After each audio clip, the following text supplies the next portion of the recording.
மக்களே வணக்கம். தெண்டலே மெல்ல பேசி சீரியல்ல பாத்தீங்கன்னா நம்ம டாக்டர் வந்து கமலாமாவை செக் பண்ணி பாக்குறாங்க. ஹை டாக்டர் செக் பண்ணி பாக்குறாங்க கமலாமாவை. அவங்க என்ன சொல்றாங்களா, பரமங்கிட்டையும் இளமதி கிட்டயும் அம்மா அவங்களுக்கு வந்து கண்ணுல சில பிரச்சனை இருக்குமா, நிறைய டேப்லெட் சாப்பிட்டதால கண்ணு ரொம்ப பாதிப்பா இருக்கு. இப்போ கண் பார்வை வர்றது கொஞ்சம் கஷ்டம்தாம்மா. ஆனா நான் பெர்மனண்டா வராதுன்னு சொல்லல, கண்டிப்பா வரும். நான் சில சத்து மாத்தெல்லாம் எழுதி கொடுக்குறேமா, இதை சாப்பிட்டு சொல்லுமா அப்படின்னு சொல்லிடுறாங்க.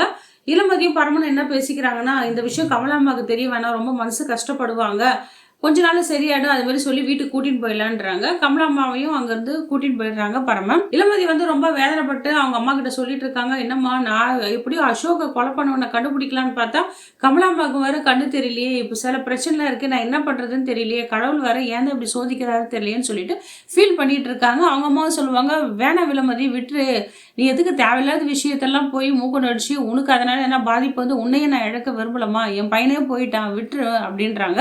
இது ஏதோ பெரிய என் பையன் செத்துக்கு எடுத்த நிலைமையை பார்த்தா ஏதோ பெரிய எடுத்து சமாச்சாரம் மாதிரி தான் தெரியுது, அதில் போய் நீ மாட்டிக்க போறேன்றாங்க.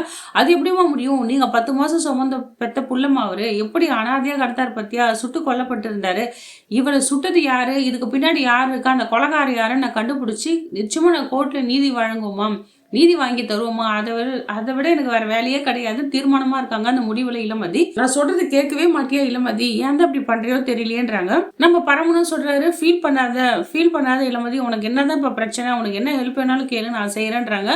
இங்கே இருந்துட்டு நம்ம யோசனை பண்ணா வேலைக்கு ஆகாது, நம்ம அசோக் இறந்து போனார்ல அந்த இடத்துல போய் பார்க்கணும், அது இல்லாம அந்த ஸ்டேஷன்ல வந்து கம்ப்ளைண்ட் இருந்திருக்கும்ல, கேஸ் பதிவாயிருக்கும்ல, அங்க போய் நம்ம பார்க்கலாம், அங்கே பார்த்தா எதனா நம்மளுக்கு க்ளூ கிடைக்கும்ல, நம்ம சீக்கிரம் கண்டுபிடிச்சிடலாம், அதனால நம்ம கண்டிப்பாக சென்னை போகணும் அப்படின்றாங்க.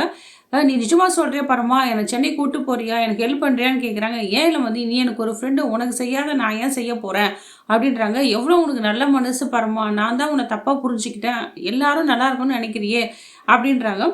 சரி நானும் ரெடியாகிட்டு இருக்கேன், நீ வீட்டுக்கு வந்துடுன்னு சொல்கிறாங்க. ஆனால் நம்ம பரமனும் சொல்கிறாங்க, நான் உனக்கு எவ்வளோ நல்லது செய்கிறேன், என் மனசில் நீ தான் இருக்க, ஆனால் நீ தான் என்னை புரிஞ்சிக்கவே மாட்டேன் இளமதின்னு சொல்லிட்டு ஃபீல் பண்ணுறாரு. சரி நீ போ, நான் அம்மா கிட்ட கலாமா கிட்ட சொல்லிட்டு வந்துடுறேன், அப்புறம் கோச்சுப்பாங்க, அவங்களுக்கும் தகவல் தெரியணும்ல அப்படின்ட்டு கலா கிட்ட சொல்கிறதுக்கு நம்ம பரமன் போயிடுறாரு. அம்மா இளமதிக்கு ஒரு ரொம்ப பிரச்சனைமா, அவன் ஃப்ரெண்டு இல்லை, அவளுக்கு நான் தாம்மா உதவி செய்யணும், நான் அர்ஜென்ட்டாக சென்னைக்கு போகணுமா, வர 2 நாள் ஆகுமா, நான் பசங்க கைப்புள்ளகிட்டலாம் சொல்லிட்டோமா, உங்களுக்கு என்ன ஹெல்ப் வேணாலும் எல்லாம் அம்மாவுக்கு செஞ்சு கொடுத்துறான்னு சொல்லிட்டு தாம்மா போகிறேன், எல்லா வேலையும் முடிச்சு தாம்மா நான் போகிறேன், 2 நாளில் வந்துடுமா அப்படின்றாங்க. எதுக்கு பாருமா தேவையில்லாத வேலை நீ பண்ணுற அப்படின்றாங்க. உனக்கு வர கல்யாண ஏற்பாடுலாம் நான் பண்ணிட்டு இருக்கேன், இந்த நேரத்தில் நீ ஊர் சுற்றிட்டு இருக்கே அப்படின்றாங்க. அம்மா இல்லைம்மா, அது வந்து இளமதி ரொம்ப கஷ்டப்பட்டு ஃபீல் பண்ணுறாம்மா, அசோக் வேற யாரோ கொண்டுட்டாங்கல்லம்மா, அதை கண்டுபிடிச்சி கண்டிப்பாக உங்களுக்கு தண்டனை வாங்கி கொடுக்கணும்னு சொல்கிறாம்மா, அதுலேருந்து மாட்டா, அதே ஃபீல் பண்ணிட்டு இருக்காமா, அதனால தான் நான் ஏதோ ஹெல்ப் பண்றேன், என்னால முடிஞ்ச ஹெல்ப் பண்றேமா அப்படின்றாங்க.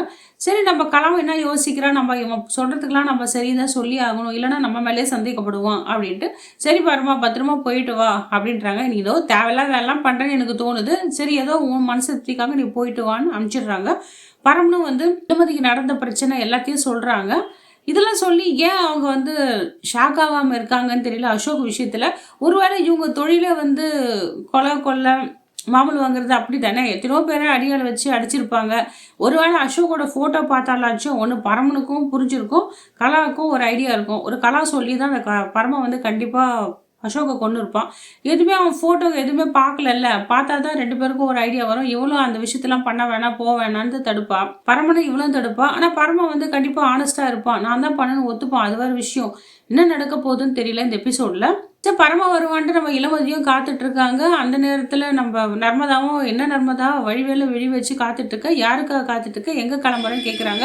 அதுவா நான் சென்னைக்கு போகிறேன், இந்த அசோக் விஷயமா தான் நான் போகிறேன், கண்டுபிடிக்கணும் அப்படின்றாங்க.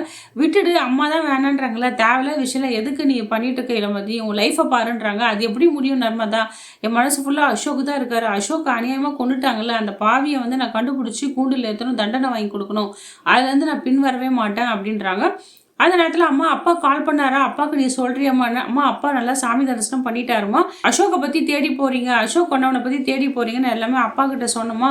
அப்பாவும் சந்தோஷப்பட்டாரு, கடவுள் நல்ல வேலை ஒரு நல்ல செய்தி சொன்னாரு, பரமன் இளமதி ஒன்னா போறாங்களா, எனக்கு சந்தோஷம்னு சொல்றாருமான்னு ஒரு பொய் சொல்லிடுறாங்க காந்திமதி நம்ம இளமதி கிட்ட. ஆனா அவங்களுக்கு தான் தெரியும், அப்பா வந்து அதனால அந்த இடத்துல சொல்லிக்க மாட்டாரு, எப்படியோ இளமதியும் பரமனும் ஒன்னா சேரணும், அதுதான் அவரோட ஆசை. நர்மதாவும் எவ்வளோ சொல்லி பாக்குறாங்க, அவள் அது காலையிலே வாங்காத, இல்லை நான் போயே தீருவேனோடனே பரமா வந்து நல்லா ஜோராக மாப்பிள்ளை மாதிரி ட்ரெஸ் பண்ணிட்டு நல்லா கிளம்பி வந்துடுறாரு. இளமதி ரெடியாக நம்ம போகலாமா அப்படின்றாங்க. 2 பேரும் போகிறாங்க. போய் அந்த விஷயத்தை கண்டுபிடிப்பாங்களா என்னன்றது அடுத்த வர எபிசோட தான் பார்க்க முடியும் மக்களே. இந்த வீடியோ உங்களுக்கு பிடிச்சிருந்தா லைக் அண்ட் ஷேர் கமெண்ட் பண்ணுங்கள். நன்றி, வணக்கம்.